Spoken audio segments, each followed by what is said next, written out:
¿Cómo ha ido la guía? ¿La vieron por lo menos? ¿Pudieron ir viéndola? ¿Les sirve para estudiar? Es como una ayuda a memoria, así que... La vamos llenando, o sea, yo todavía no termino, pero la estoy llenando. Ya, ¿y qué le ha parecido hasta ahora? Es bien, bueno para estudiar. Buena para estudiar, sí está hecha para eso, así que traten de hacerla antes de la prueba, les aseguro que les va a ayudar mucho. Ya, entonces, vamos a partir hoy día repasando, tuvieron clases de nematodos con el profe Ale esta semana. Yo me desaparecí un poco del mapa porque el martes tenía que operar a mi hijo, así que recién volví hoy día a las canchas, ¿ya? Así que vamos a revisar, vamos a compartir pantalla y vamos a revisar lo que nos toca hoy, que son los casos clínicos de nematodos, ¿ya? Vamos a ver, acuérdense que ustedes tienen que hacerlo igual como lo hicimos la primera vez. Tienen que ir, leer atentamente cada párrafo, buscar las palabras que no conocen y buscar sus definiciones.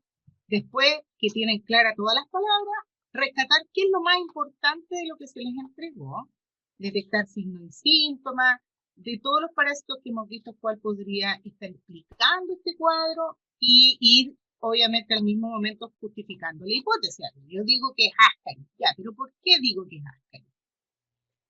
Y explicar los ciclos biológicos y aquí tienen que, aquí esto por ejemplo, todo lo que es el punto número 6, todo este punto, perdón, todo el punto número 5, ustedes lo que podrían hacer por ejemplo es tomar su ficha de Ascaris que está en la guía y completarla. Ahí está todo, elemento infectante, diagnóstico, etcétera. ¿Qué preguntaría, qué les gustaría a ustedes preguntarle al paciente si tuvieran la oportunidad como para poder ahondar más en el tema? Y después, ¿cuáles son los exámenes que se hacen? La profilaxis, para abordar todo lo que es lo epidemiológico. Entonces, aquí nosotros tenemos un caso clínico muy sencillo. Acuérdense que nosotros los estamos a ustedes entrenando en esto que es el caso clínico. ¿Y por qué tienen que saber desarrollar casos clínicos? Porque el día de mañana van a estar en el hospital, por ejemplo, y se les va a pedir que de repente presenten un caso clínico. ¿Ya? Ahora, vamos viendo. Mario, que es un varoncito de 7 años, que es un niño, es llevado al CEFAM de Victoria por su madre porque presentó intenso prurito anal y nasal. ¿Qué es lo que es prurito?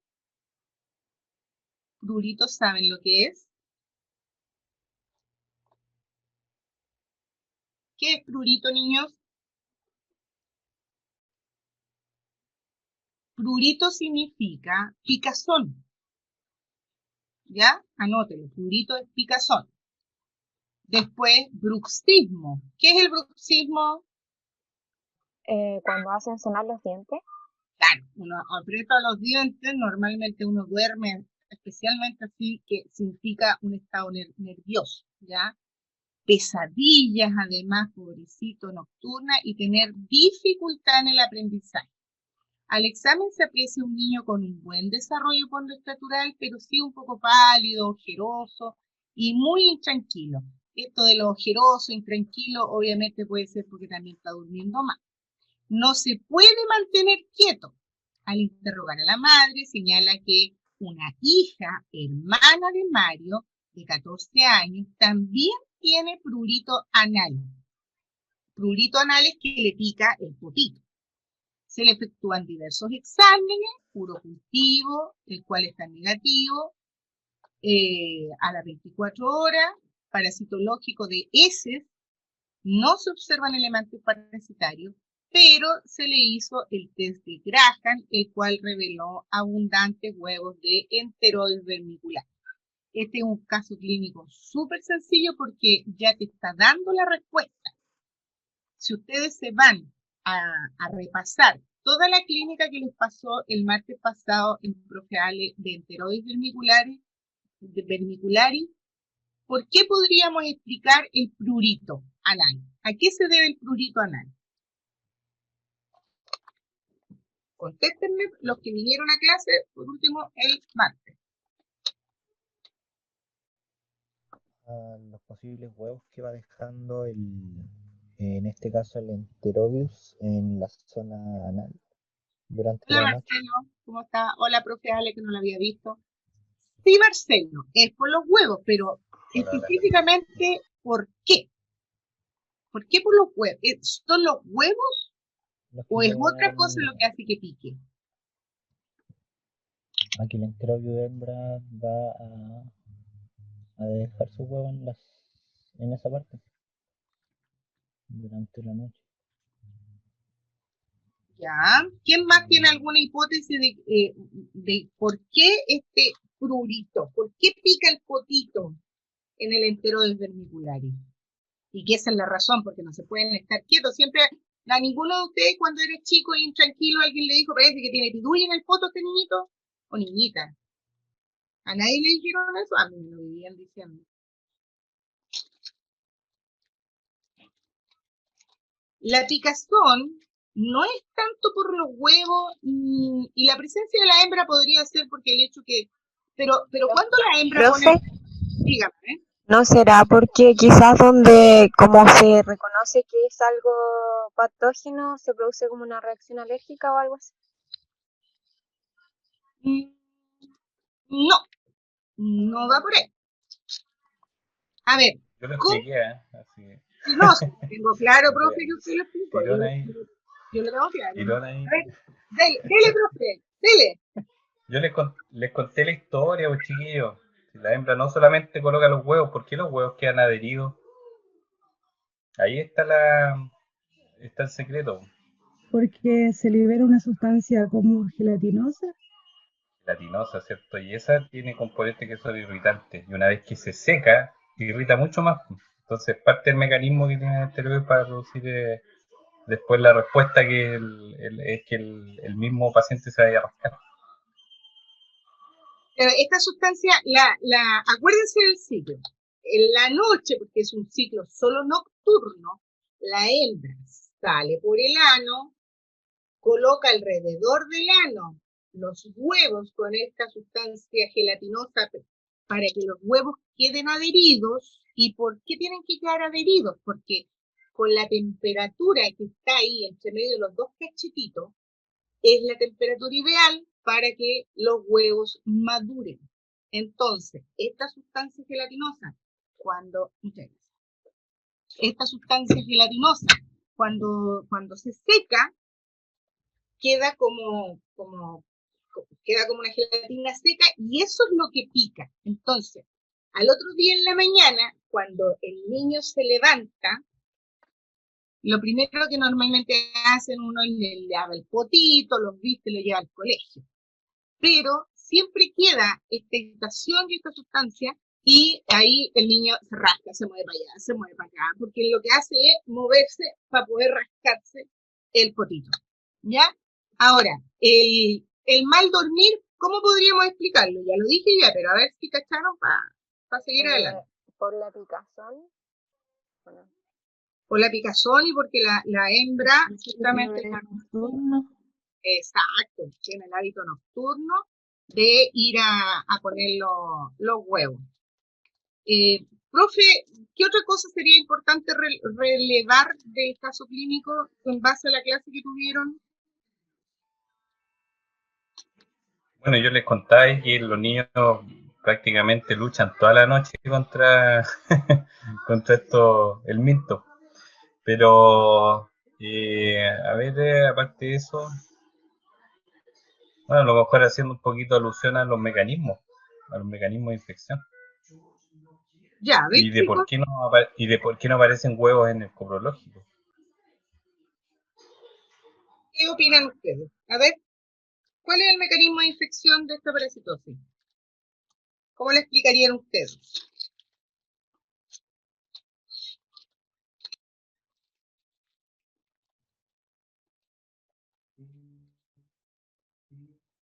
¿Cuál es el mecanismo de infección de la ectrovía? Hay una inhalación, está lo de ¿Ya? autoinfección, por ejemplo, si se rasca y después se lleva las manos a la boca o cosas así.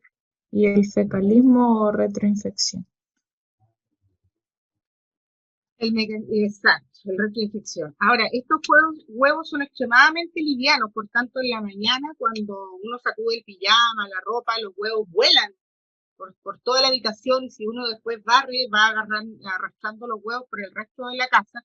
Por eso cuando uno dice que esta infección es de índole familiar, más que familiar consanguíneo, uno se refiere a todos aquellos que habitan bajo el mismo techo, ¿ya? Ojo, porque a veces, por ejemplo, pueden estar en una casa donde la señora tiene un hijo pequeño y la señora, por ejemplo, tiene piezas que arrienda como pensión. Y si el niñito está con enterobius, por el hecho de que uno se mueva por la casa, puede perfectamente también, aunque no sea hijo de la señora, infectarse por este mecanismo inhalatorio que es tan fácil. Ahora, estos huevos de enterobius vermicularis, justamente porque son tan fáciles que exploten, por ejemplo, nosotros como tecnólogos médicos el día de mañana vamos a estar haciendo un examen de orina, que a veces las personas se toman la orina en la casa y la orina tiene que ser de segundo chorro. La indicación es que uno se hace un aseo y se infecta. Se hace un aseo, bota el primer chorro y después se toma la muestra. Y ahí te puede caer un huevo. Entonces, nosotros asumimos que ese huevo, asumimos que ese huevo es de contaminación. Y también tenemos que informarlo, aunque no sea normal, porque el médico puede empezar a indagar de dónde salió ese huevo, que es lo importante. En los exámenes de heces de caquita en un Telemann, los huevos no van a salir, pero puede que aparezcan, porque a veces por arrastre por la caquita, puede, pero no es el examen definitivo para el diagnóstico de enterobius. Cuando nosotros les preguntemos cuál es el diagnóstico de certeza para la enterobiasis, es el test de Graham. Espera un poquito. Es el test de Graham, ¿ya? Así que esa parte no la olviden. Pueden aparecer en muestras de orina, en muestras de heces, pero el de certeza es el test de Graham. ¿Qué otra cosa podríamos...? Te dejo un ratito, Ale, que me llevó un encargo que tengo que recibir en la casa, ¿ya? Ya, ok. Dejo ahí el caso clínico para que lo sigan exprimiendo. El tema del Graham con las hembras, que pueden aparecer las hembras. Bueno, como dice la profe, en el caso del Graham, cuando uno coloca la cinta, a veces puede ser, y eso me parece que lo comentaba en clase, que aparecen a veces las hembras, justo las toman en el momento de que no han migrado, no han vuelto nuevamente al intestino, entonces muchas veces quedan adheridas a la cinta. ¿Ya? Inmediatamente cuando el tecnólogo observa que hay una hembra, eso ya es parte segura del diagnóstico. O sea, ya ahí no hay mucho que hacer. Porque ustedes lo pueden observar a simple vista, pero también se puede observar... ¿Aló? ¿Sí? Perdón. Ah, ya. Ya, así que no sé si hay alguna pregunta que quieran hacer. Un momento, aprovechemos ahí, antes que los pillen.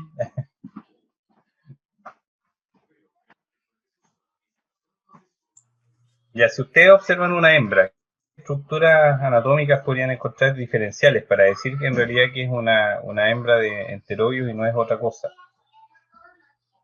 ¿Qué características podría tener? Por ejemplo, tamaño, forma, alguna estructura que se pueda observar teniendo un microscopio mismo. Decía que era un neumátodo que era muy diminuto, entre 8 a 10 creo la hembra. Y Ya, aparte muy bien. tenía me acuerdo que la parte posterior era delgada, ¿o no? Delgada, ¿cierto? Tiene forma como de una aguja. ¿Cierto? Ya, algunas otras, por ejemplo, ¿se acuerdan que yo les decía que como eran pequeñitos se podían transparentar? Se les podía colocar una gotita de lactofenol, que es un aclarante, que de hecho nosotros siempre lo usamos en el laboratorio, es muy fácil de prepararlo. Uno lo transparenta, así como cuando ustedes le echan, por ejemplo, aceite a un papel, entonces uno lo puede ver a través del microscopio. Y ahí, ¿qué es lo que podríamos observar en el microscopio? Para asegurarnos bien de que es un enteroide y que no es a lo mejor cualquier otra cosa. Su sistema reproductor. Ya podría ser. De hecho, lo que van a ver, y es verdad, o sea, lo que van a ver ahí va a ser el útero, que en realidad está como enrollado en el gusanito, ¿cierto? Y en el interior, y en ese útero ustedes pueden ver igual los huevos con la forma típica, también se ven. Pero habían otras estructuras, sobre todo en el extremo anterior, ¿se acuerdan? ¿No era que su boca es como recta, creo, o algo así? Que tenía como la boca diferente al macho. No, macho y hembra tienen la misma boca. Les recuerdo, por ejemplo, que en el caso de la boca del Ascaris sí se puede diferenciar, porque bueno, el Ascaris es grande, entonces uno en una lupa puede ver ahí que tiene 3 labios, cosa que el enteroide no lo tiene. Pero tenía algo, no en la boca, sino que qué otra estructura es la que se ve hacia adentro. Que de hecho dijimos que servía para diferenciar a muchos nematodos.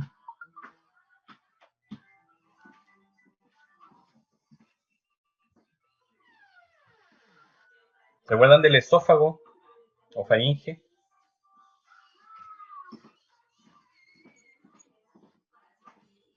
Creo que era más gruesa, o sea, más ancho, por decirlo así. ¿No?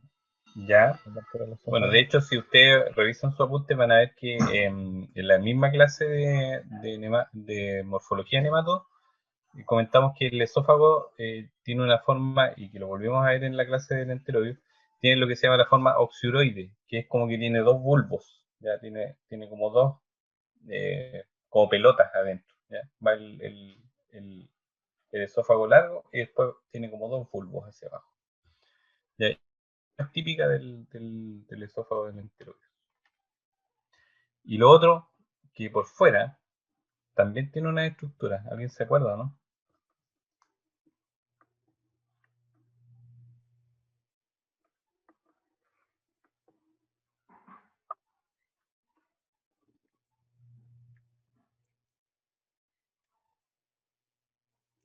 No era el orificio o el poro, ay, no me acuerdo el nombre.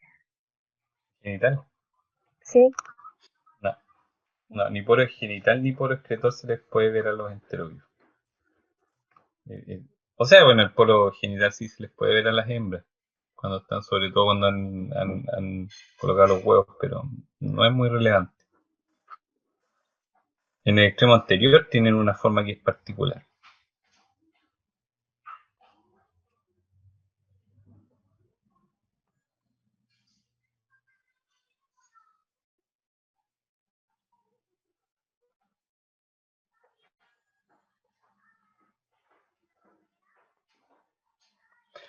Ya, yo los voy a invitar a que retomen la clase y los que no fueron pueden también tener acceso al video, porque son solamente tres nematodos que ustedes tienen que manejar, ¿eh? ¿Ya? Cuando hablamos de otras parasitologías, a mí me tocaba, por ejemplo, aprenderme los puros nematodos de los vacunos, eran como 10 especies diferentes con distintas cosas. Entonces ustedes tienen solamente 3 nematodos que preocuparse solamente aquí en el hospedero humano. Así que tiene que estar súper claro después cuál es la diferencia morfológica. ¿Ya? Y se los voy a decir ahora para que lo revisen. ¿Ya? La presencia de alas cervicales, ¿ya? Tienen unos pequeños ensanchamientos en el extremo anterior. Si alguien por ahí tiene la imagen del enterobio, ¿cierto? Va a poder corroborarlo, que tiene unos ensanchamientos en la cutícula y en la parte más anterior, ¿cierto? Del extremo anterior, y eso se llaman alas cervicales, ¿ya? Entonces ahí tenemos esa estructura también para diferenciar. Acuérdense que yo les decía que uno tiene que tener súper clara la morfología de estos parásitos, porque muchas veces a uno le llegan muestras y le preguntan confirmar en base a eso, y eso es una súper buena evidencia siempre y cuando uno los pueda reconocer, ¿ya? Entonces a veces los nematodos llegan en un momento donde están en estado juvenil, por ejemplo, que tienen y mantienen algunas de las estructuras que después tienen como adultos, y eso uno tiene que saber reconocerlos para poder dar un buen diagnóstico. ¿Ya? Así que por eso tienen que estar súper claritos.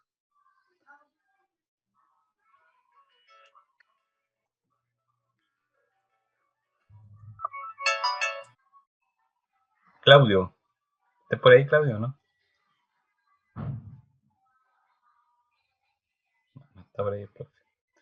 ¿Y alguna pregunta? ¿Algo?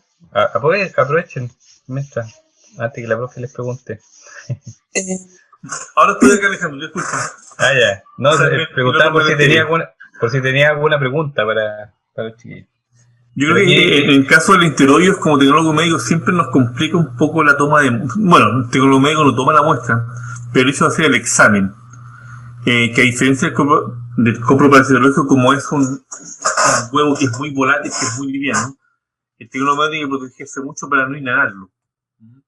El examen en sí es súper sencillo y la lectura sí requiere cierta práctica, porque como es una banda de scotch y hay que apretarla muy bien de esta forma, o no pasando el dedo, las burbujas muchas veces, si no tienen experiencia, se pueden confundir con huevos.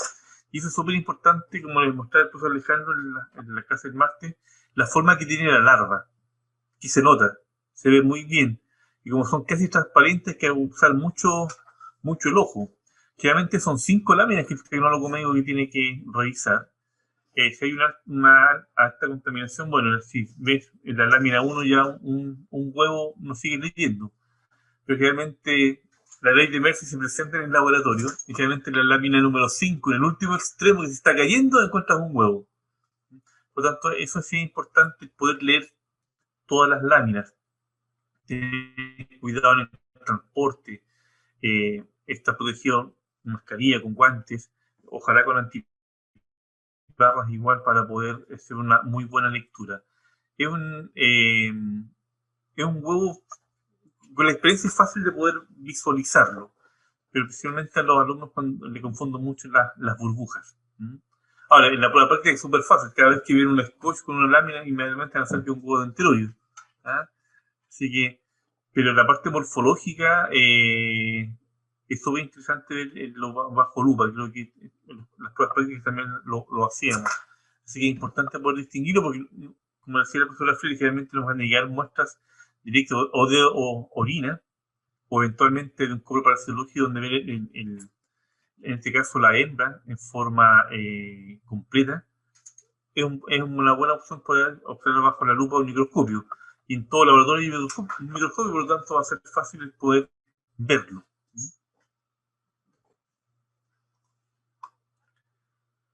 Entonces, ¿tienen alguna pregunta, chicos, con respecto a cómo se realiza el examen? ¿Cómo es la lectura?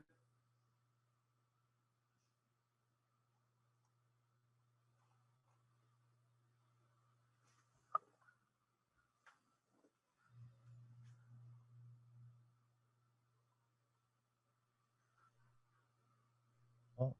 Lo único, ya durante la noche se supone que descienden y van a dejar sus huevos, pero durante todo el resto del periodo permanecen en el ciego o en cualquier parte del intestino grueso. sí, generalmente se encuentran entre el ciego y el colon. Algunos de hecho ya se apuestan en el colon antes de llegar de caer la noche, entonces de esa manera se movilizan rápido. Y muchas de las hembras vuelven, ¿no? Hay algunas que se quedan, algunas que caen, de hecho ya como que ya dejan de producir huevos y ahí ya vuelven al intestino. Ah, ok.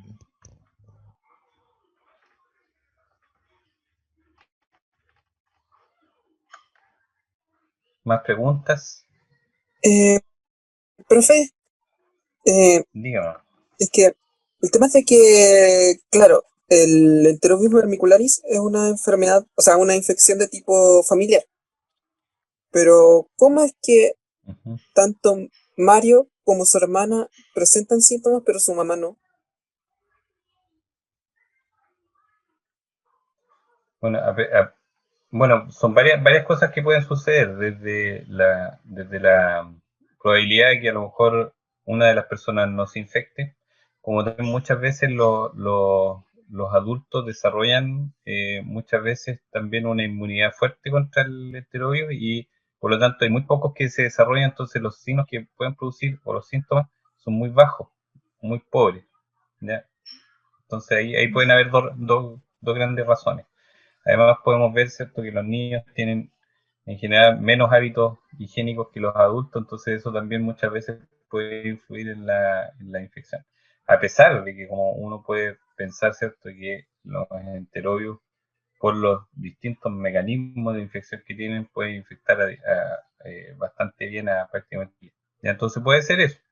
Puede ser que la mamá no esté infectada por alguna razón, ¿cierto?, como les digo yo, casuística, estadística, o bien puede ser que también la infección no levante demasiados síntomas en la madre, producto también muchas veces de la inmunidad que se genera frente al enterovirus, lo cual no quiere decir que no esté infectada. Por Ya. eso es recomendable también hacer el test, ¿ya? Porque en lo posible que las personas adultas igual se lo hagan, porque, ¿cierto?, que no hayan síntomas no significa que no esté la infección, ¿ya? Puede haber una especie ahí de tolerancia al Em, parásito. Dígame. pero igual se les debe hacer un tratamiento preventivo.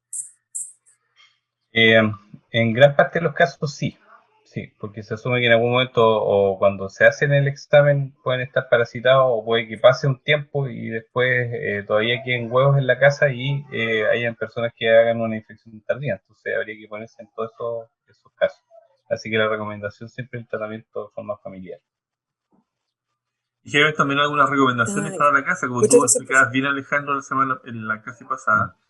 El hecho de planchar muy bien la ropa con plancha caliente, de airear, colocarla sobre todo las sábanas al sol, evitar ventearlo, porque obviamente como los huevos son muy volátiles, esos hábitos también pueden ayudar a poder eliminarlos junto con el posible tratamiento, que va a depender en el caso del clínico quien dé el tratamiento. Y respondiendo un poco a la pregunta que hizo el alumno, claro, porque generalmente los síntomas son más efectivos en los adultos, o se contagian más los niños, generalmente son por los malos hábitos que tienen de higiene. Este característico mano, boca, ano, el rascarse, el comerse las uñas, sobre todo en niños pequeños, sí influye en la diseminación. Nosotros ahora sí, disculpen el atraso, pero es que les voy a contar lo que me pasó. Vinieron, como les digo, a dejar algo. Entonces yo salí, y salió mi hija, y salió mi nana detrás de mi hija, que el día me vino a acompañar porque teníamos clase, y se cerró la puerta, nos quedamos fuera de la casa. Entonces, gritándole a mi otro hijo que estaba supuestamente durmiendo, que yo sé que no estaba durmiendo, y tocándole hasta que él bajó y abrió la puerta. Así que en eso estuve todo este rato. No, yo por eso tengo que andar con la llave en los bolsillos. Pues le No pasa puedo a andar de otra forma. Yo siempre tengo llaves en el auto y ando con las llaves porque el auto es de contacto, entonces tengo siempre las llaves en el bolsillo. Pero hoy día me cambié de pantalones, porque ya los pantalones están parados. Entonces, ¿qué les pasa a usted? Pues yo me pongo casi los mismos pantalones todos los días, pues si ni se ensucian, porque en la casa. Ya, disculpen. Niños, y el último comentario con respecto a lo fácil que es de infección en niños, especialmente esta patología. Comentarles cuando hacíamos, cuánta es la cantidad de láminas que se toman. ¿Cuántas láminas se toman, chicos? Lo oficial, lo que dice el ISP. ¿Cuántas láminas son? El test de Graham. ¿Cuántas láminas tienen que tomar? Creo que dijeron 5, ¿o no? Creo que dijeron 5. Exacto, son 5. Ahora, cuando nosotros hacíamos estudios con el PIRI en las escuelas, a veces tomábamos 3 nombres. Y con esas 3 siempre encontrábamos los positivos. Y así incluso con 3 láminas llegábamos a tener un porcentaje de positividad de casi el 40% del todo el curso. Y esas son 40 familias, para que se hagan la idea. Incluso hubo una época que se tomaba una sola lámina, porque había una sola oportunidad de ir a esa escuela, hacer la intervención, la educación y todo. Entonces, entre no tomar nada y tomar una lámina, tomábamos una lámina. Yo no estaba de acuerdo, pero era una decisión del PIRI. Y resulta que aún así encontrábamos 20% de positividad Así que no es menor la forma de contagio en esta patología. Ya, jóvenes, y el siguiente caso que les vamos a mostrar, bien cortito también, es un caso de un niño de 6 años también, de sector rural de Ercilla, el cual tenía un cuadro clínico de 3 días de evolución de dolor abdominal intenso tipo cólico sobre el hipocondrio derecho, o sea, aquí hacia acá, aquí, debajo del pecho, asociado a astenia, dinamia, hiporexia y ictericia. Astenia y adinamia ya los conversamos, así que ya los deben saber. Sin alzas térmicas asociadas, con exámenes sanguíneos básicamente normales, antecedentes de consumo de agua no potable, del sector rural de Ercilla, con datos antropométricos normales para la edad del niño, con un dolor de palpación en hipocondrio derecho. Cuando uno dice, oye, aquí abajo, uno dice apendicitis, o no, apendicitis un poco más abajo, puede decir hígado, El qué sé yo. hígado. Entonces, el hígado. ¿Qué le hicieron? Le solicitaron una ecografía de control y aquí se observaba el parásito en las vías, se observaba un parásito en las vías intra y extrahepáticas.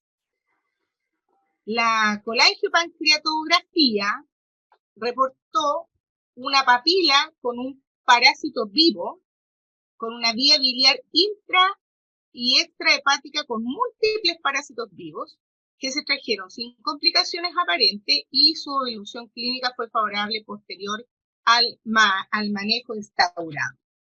Esto, chicos, es algo poco común, pero que sí ocurre. Y lo que vieron aquí fue, en las vías biliares, fue esto. Lo que nosotros observamos ahí es un Ascaris lumbricoide en el colédoco. Cuando el profe les pasó la clase de ascariasis, recordarán ustedes que qué mecanismo digamos,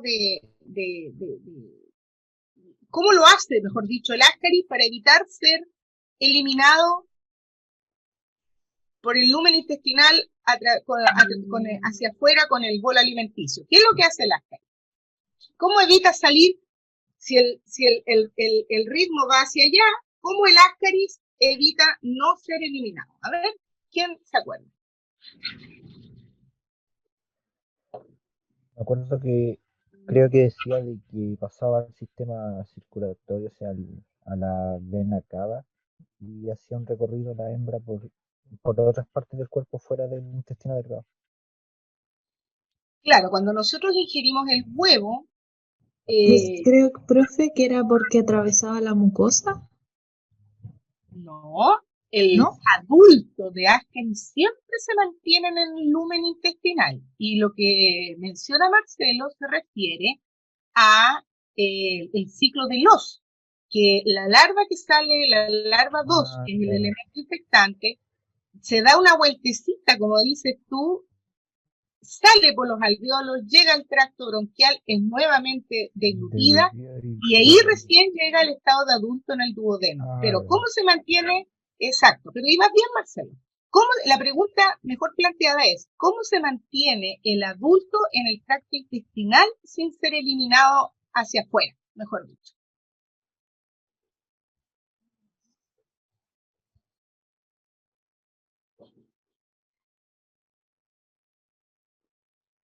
Recuerden que los nemátodos tienen una muy buena musculatura y son solamente por los movimientos en contra del peristaltismo el que mantiene al Ascaris en el lumen intestinal y evita que se vaya hacia afuera.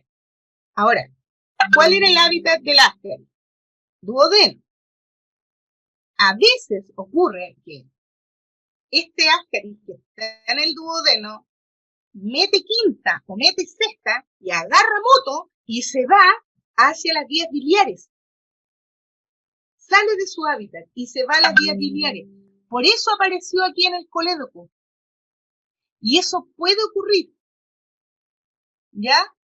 Entonces, no es difícil que tengamos un Ascaris en las vías biliares.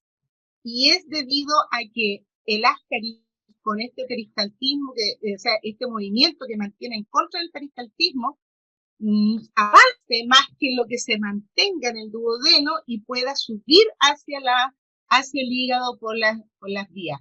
Y por eso, estando ahí, puede producir obstrucción, trauma, y puede el adulto provocar una patología como la apendicitis. A nosotros nos llegó un niñito aquí en el hospital regional que llegó por cirugía por apendicitis, se suponía, y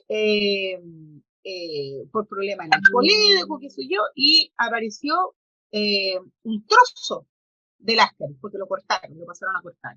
Y claro, nosotros, la colega del hospital nos llamó para confirmar, y yo le dije, mira, el mismo líquido que te mandaron, este pedazo de nemátodo, por decirlo así, centrifúgalo, mira el sedimento, y cuando lo vio, y menos mal que era hembra, justamente encontró huevos.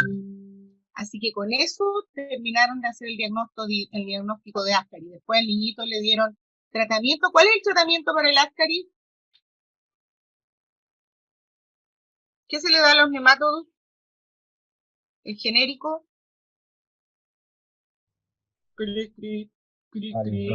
Albendazol, no sé. Era algo de Benzi, no sé cuánto. Albendazol. Bueno. Por ahí va, ya, muy bien.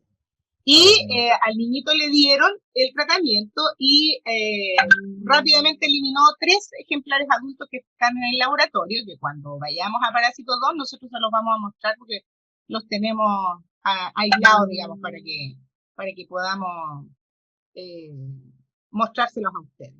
Así que ojo con esto, que el Ascaris también, esta es una de las patologías que puede producir el Ascaris complicada, cuando sale de su hábitat y se va hacia las vías biliares. ¿Algo, profe Ale, que pueda...? Bueno, si te acuerdas, en ese mismo caso era que el niño este había eliminado un juvenil, ¿te acuerdas de Ascaris? Que también ahí causaba duda porque no era el típico Ascaris que uno veía. Entonces, por eso lo que recién le decía a los chicos es que tener súper claro lo que son las estructuras morfológicas para poder diferenciar y para poder también dar un diagnóstico seguro de lo que se trata. Entonces ahí nosotros hicimos la observación y vimos las estructuras típicas también que tiene el Ascaris y pudimos decir este es un ejemplar juvenil, ¿ya? No es el típico grande, pero también es para saber, ¿cierto?, de que aún en ese estado pueden causar trauma y pasar a la cavidad también peritoneal, porque ese fue un aseo peritoneal que hicieron donde apareció. No recuerdo bien, ¿cuál es la diferencia entre el albendazol y el mebendazol? Creo que son bien parecidos, pero el albendazol tiene mejor tolerancia y mejor espectro, ¿ya? Funciona mejor sobre las larvas y sobre los estadios que están en otro sistema, porque como pasa a través de la sangre del albendazol, puede, digamos, actuar en el tubo digestivo y actuar a nivel sistémico. Esa es como la diferencia. Y yo también les comentaba ahí que el pamato de pirantel, que se ve muy poco en farmacia, es muy difícil encontrarlo, pero solamente elimina los Ascaris que están en el tracto digestivo, porque no se absorbe el pamato de pirantel. Y ese tratamiento uno lo podría mirar como muy sencillo, pero por ejemplo yo les comentaba que para las embarazadas que se les llega a detectar Ascaris es uno de los tratamientos ideales, ¿ya? Porque el albendazol está prohibido para las embarazadas porque es teratógeno, ¿ya?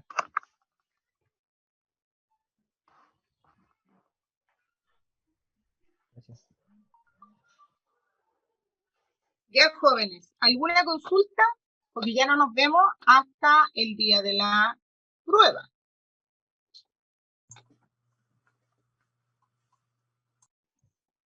La Bien. prueba es de auxilio, ¿cierto, profe?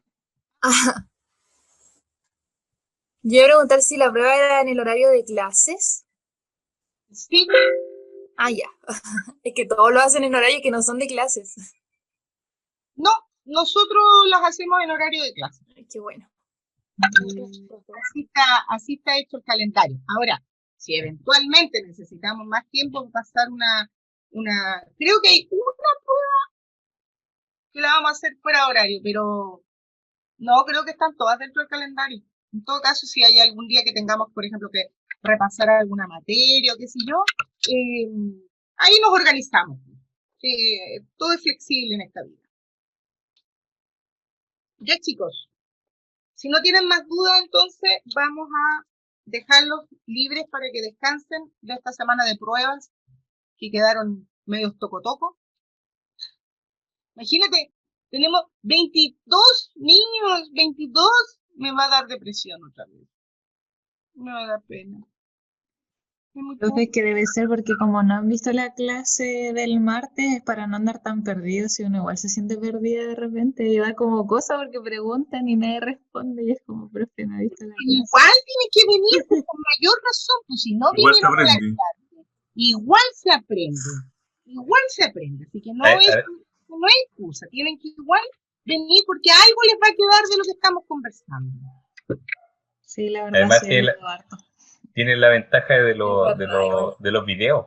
¿Ven? Cuando uno hace clases presenciales y no graban al profe generalmente, pues entonces aquí tienen esa ventaja. ¿ven?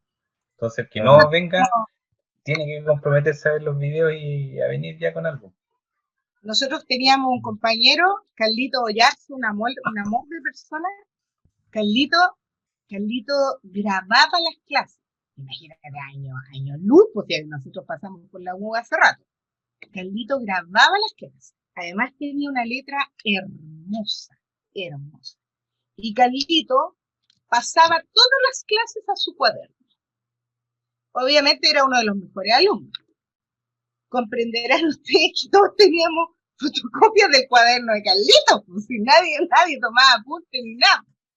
Pero el hecho esto de que tengamos nosotros ahora la posibilidad de grabar las clases, mira, si ya casi que uno está medio acostumbrado a este sistema virtual, ¿ah? Yo cuando me deprimo un poco, lo único que no me gusta es que no los veo, porque esa cosa de hacerle clase a un cuadradito con letras todavía no me acostumbro. Pero lo bueno que tiene es que ustedes no pierden tiempo trasladándose a la universidad, están más seguros en sus casas, no tienen que estar usando locomoción colectiva.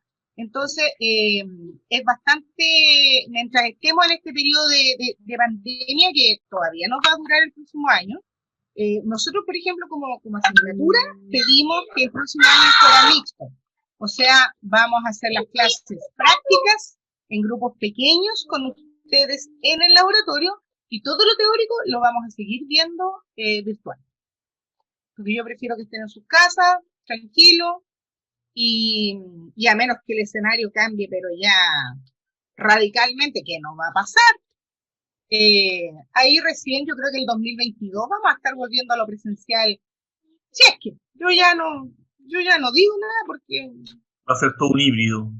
Sí, como dice un dicho muy hermoso, si quieres a Dios ver reír, cuéntale tus planes.